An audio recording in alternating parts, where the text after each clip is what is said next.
Salut tout le monde, moi c'est Lady Girl. Je vais vous présenter une vidéo en zombie sur la map Ascension.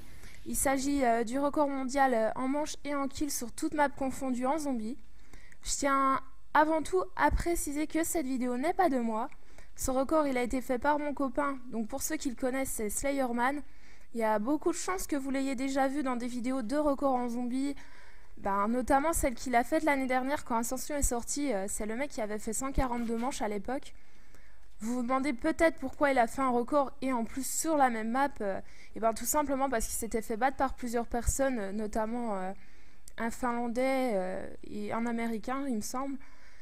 Du coup, quand je lui ai proposé de faire le début de sa partie, il a voulu continuer. Moi, j'ai juste fait les 93 premières manches et ensuite il a pris la manette. Je tiens à préciser que la partie a duré 59 heures. Donc bien sûr, il n'a pas joué 59 heures d'affilée. Il a joué environ 2 ou 3 heures par jour seulement. C'est pas énorme. Les joueurs de multi jouent à peu près dans ces eaux-là, à mon avis.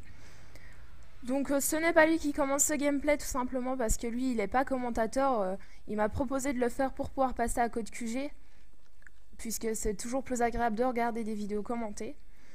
Donc je vais commencer un peu vite fait par nous présenter lui et moi. Donc moi, je suis une gameuse de 19 ans. J'ai commencé les vidéos sur Call of... sur les FPS, tout ça, il y a à peu près 2 mois, donc ma chaîne marche plutôt bien pour l'instant. Ensuite, lui, ça fait un moment qu'il a sa chaîne, je peux même pas vous dire quand, tellement ça fait longtemps. Mais il a vraiment lancé l'année dernière, quand il a fait ses vidéos en zombie, donc il avait fait un 85 manches en solo sur Kino der Toten. Vous l'avez peut-être déjà vu cette vidéo aussi. Et ensuite, il a fait son 142 qui a plus d'1 million de vues, donc... elles ont assez marché ces vidéos, c'était l'un des premiers mecs à faire des énormes scores en solo. Sachant que le solo c'est un petit peu compliqué, sur Ascension par exemple, les singes vous piquent votre quick revive, c'est pas... Voilà, faut le surveiller quoi, c'est le seul truc qui est un peu difficile on va dire. Et on peut mourir que 3 fois, enfin 4 fois avec la dernière vie en solo, donc c'est pas toujours évident pour tout le monde de pas mourir.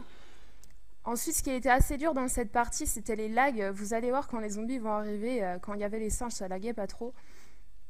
Donc il va tourner avec sa clé mort en main, donc c'est une stratégie d'un ami qui avait fait un record en solo aussi, qui nous a montré ça en fait, pour qu'il y ait moins de lag. En fait, on pense que c'est avec la mise à jour de Mulkick que ça lag, puisqu'avant, tous ceux qui avaient fait des records avant la mise à jour de Mulkick, ils avaient pas eu de lag, et tous ceux qui en ont fait après la mise à jour de Mulkick, ils avaient des lags. Donc si vous voulez tenter un record en solo, je sais pas si c'est comme ça pour toutes les maps, mais je pense que oui.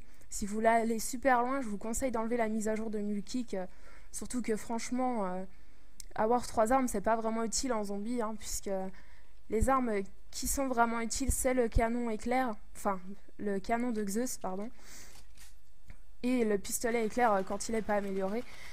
Et en deuxième arme, ce que je vous conseille, c'est donc la MP5K ou une mitraillette au mur.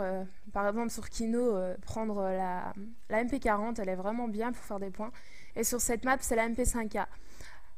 Là, regardez, il va faire un tour sur lui-même. On va voir en fait à peu près les lags qu'il y a. Vous voyez, le nombre d'images par seconde, il n'y en a pas beaucoup.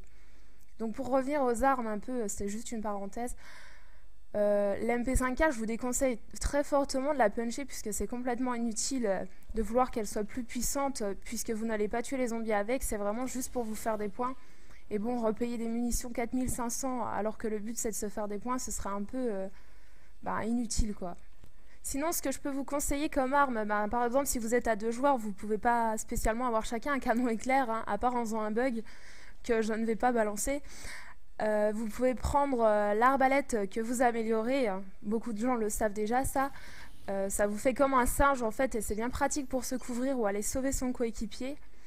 Ensuite ce que vous devez prendre c'est les guerches puisque c'est vraiment très utile, surtout au niveau des hautes manches, comme ça vous fait des bonus pour essayer d'avoir des munitions max, c'est vraiment pratique, il en a eu, c'était surtout au début, après vous allez voir, là il va retourner... à l'endroit de Flopper et il va pas réussir à en avoir malheureusement. Il aurait bien voulu gratter encore quelques kills. Donc au niveau des kills en fait il va faire aussi ce record de kills sur toute map de zombies confondus qui va être de 16 219 kills. Donc c'est le record pour BO, hein, je sais pas sur World at War, hein, mais bon, c'est deux jeux différents, hein, je précise pour ceux qui vont faire des commentaires. Sinon, je voulais vous parler en fait, de sa stratégie qu'il utilise sur cette vidéo. Donc comme vous avez vu, il tournait à l'endroit du pack à punch, du truc pour améliorer si vous connaissez pas le nom pack à punch. Donc en fait, à l'endroit du pack à punch, pour tuer un pack de zombies, donc les zombies viennent que par 24, hein, pour ceux qui ne le savent pas.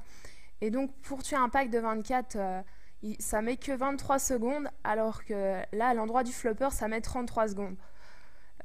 Par contre, à l'endroit du pack à punch, vous pouvez pas y tourner avant la manche 45-50 en fait, puisque les zombies sont trop lents et du coup, quand vous ressortez du pack à punch, vous vous retrouvez bloqué, puisqu'ils sortent encore de terre à la place de sortir que des fenêtres.